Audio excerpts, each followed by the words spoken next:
Bismillah ar-Rahman ar-Rahim.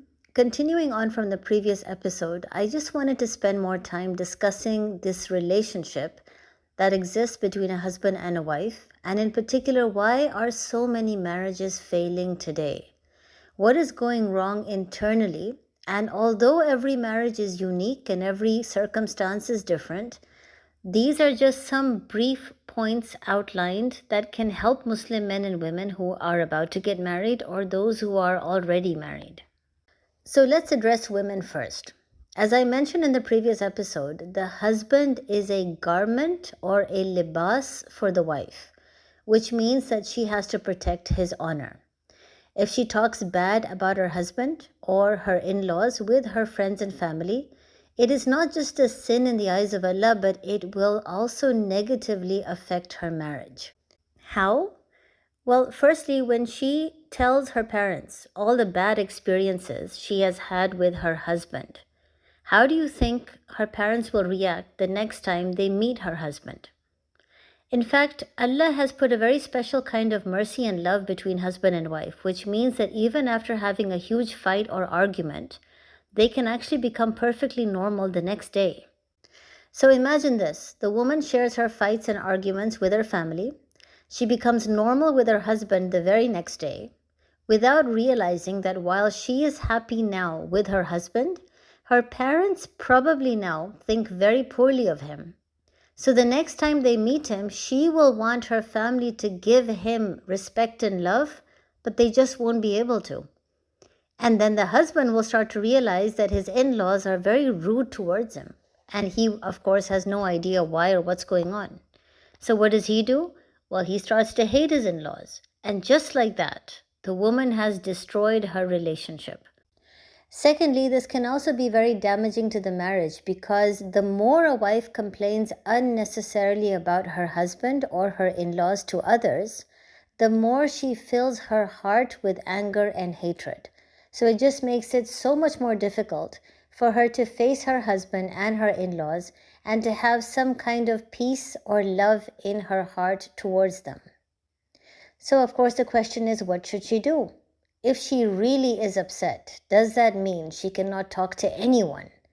Yes, she can talk, but she should choose to talk to someone who is not emotionally attached to her and someone who is religious. Then she can be sure that she will be given the most appropriate advice. People who are too attached to her, like her parents or siblings, cannot give the best advice because they are not neutral. Being her family, they are bound to side with their daughter. So if a wife is in a very tough spot and she really does want to discuss her issue with someone, she should choose someone who is religious and not someone who is too emotionally attached to her, because then she will never get the best advice. Now, another common problem that we have with girls, especially in Pakistan, is that they don't have the right definition of love. To them, love is romance. Love is the husband praising them, giving them time, taking them out. So to many girls, love is what they see in the movies. Now, that's not love. Girls also often give examples of the Prophet Muhammad, peace be upon him, to their husbands, telling them that he was so loving towards his wives and they should be too. But again, they have the wrong definition of love. Love is not romance. Love is not being praised or complimented. Love is compromise. Love is sacrifice. So if you don't have a husband who praises you, compliments you, or even takes you out, that does not necessarily mean that he does not love you. If he makes sacrifices for you, or if at times he chooses to compromise, then that is what you call love. The Prophet Muhammad, peace be upon him, loved his wives, and he will always remain the best example for all of us. But while he did compliment and he did praise his wives, he was also always involved in different battles. He was always busy trying to spread Islam. He was always giving time to others who were upset or depressed so that they would not give up on Islam. So how much time do you think he was giving each wife? And he would also ensure that he only fulfilled the very, very basic needs of his wives, nothing more. If they had desires for anything extra, they had to control themselves. If they wanted the Prophet to spend more time at home, they had to control their needs. Besides, we also know from the hadith that the Prophet Muhammad, peace be upon him, would have arguments with his wives as well. And for brief periods of time, they would not talk to each other because they were angry.